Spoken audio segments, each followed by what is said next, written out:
Hello everyone, আসসালামু আলাইকুম। আশা করি সবাই অনেক ভালো আছেন। আজকে আপনাদের সাথে একটা ভিন্ন ধরনের রেসিপি শেয়ার করব। রেসিপিটি দেখতে হলে অবশ্যই পুরো ভিডিওটি দেখতে হবে। যারা আমার চ্যানেলটিকে সাবস্ক্রাইব করেননি তারা এখনই সাবস্ক্রাইব করে অল বাটনে ক্লিক করে দিন, তাহলে পরবর্তীতে আমার নতুন ভিডিও ছাড়ার সঙ্গে সঙ্গে আপনারা নোটিফিকেশন পেয়ে যাবেন। আম্মুকে বলছিলাম আমাকে নোনা ইলিশ দিয়ে কচু শাক ভর্তা করে দাও, গরম গরম ভাত দিয়ে খাবো। এরপর আম্মু কিছু কচু শাক তুলে এনে সেগুলোকে ভালো করে ধুয়ে পরিষ্কার করে নিয়ে ছোট ছোট করে কেটে নিয়েছে। কচু শাকগুলো ভর্তা করার জন্য লাগবে নোনা ইলিশ, আর যেসব উপকরণগুলো লাগবে সেগুলো আম্মু কেটে নিয়েছে। এই ভর্তাটা করার জন্য গরম মশলাও লাগবে, দারচিনি, এলাচ, তেজপাতা। এই গরম মশলার জন্য ভর্তাটার খুব সুন্দর ঘ্রাণ বেরোবে এবং স্বাদও দ্বিগুণ হবে। এরপর নোনা ইলিশগুলো আম্মু টুকরো টুকরো করে কেটে পরিষ্কার করে ধুয়ে নিচ্ছিল। ভর্তাটা করার জন্য প্রথমেই কচু শাকগুলো হালকা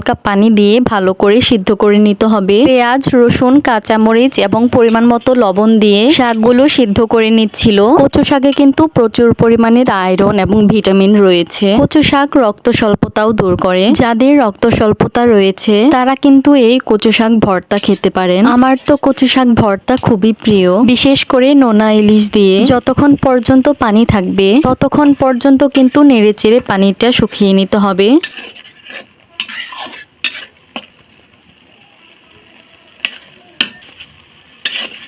ভালোভাবে সিদ্ধ হয়ে গেছে। এবার এই সিদ্ধ ভর্তাটা নামিয়ে এক সাইডে রেখে দিব। এবার এই সিদ্ধ ভর্তাটা নোনা ইলিশ এবং মশলা দিয়ে ভেজে নিব। ভর্তাটা ভেজে নেওয়ার জন্য প্রথমেই কড়াইতে তেল দিয়ে এর মধ্যে দারচিনি, এলাচ, তেজপাতা দিয়ে ভেজে নিচ্ছি। এরপর দিয়ে দিচ্ছি কেটে রাখা পেঁয়াজ, রসুন এবং কাঁচামরিচ।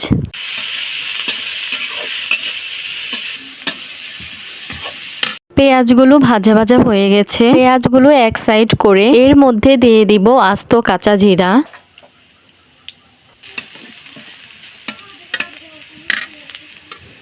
এবার এর মধ্যে দিয়ে দিব শুকনো মরিচের ফাঁকি, হলুদ গুঁড়ো।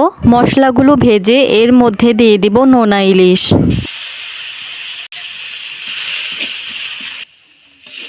হালকা পানি দিয়ে নোনা ইলিশগুলো সিদ্ধ করে নিব। যেহেতু কচু শাকগুলো সিদ্ধ করার সময় লবণ দিয়ে সিদ্ধ করে নেওয়া হয়েছে, তাই ভেজে নেওয়ার সময় কোনো রকম লবণ দিব না। নোনা ইলিশগুলো সিদ্ধ হয়ে গেছে। এবার এর মধ্যে দিয়ে দিব সিদ্ধ করে রাখা কচু শাক।